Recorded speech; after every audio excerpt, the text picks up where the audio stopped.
little kids. Today, let's learn to draw a nice apple. Okay. For this, you need to draw a circular shape.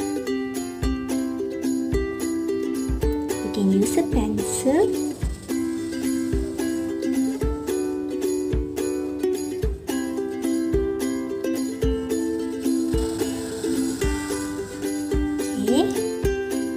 Now you need to curve it.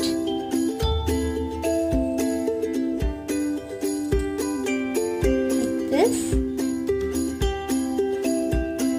Now you need to draw a curved line.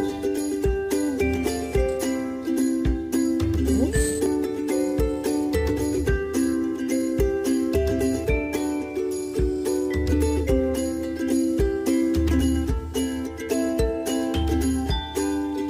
You can draw a leaf.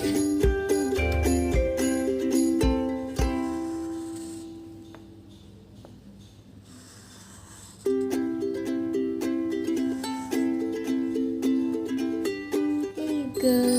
Hope you liked the video. Thanks for watching and please subscribe. Bye.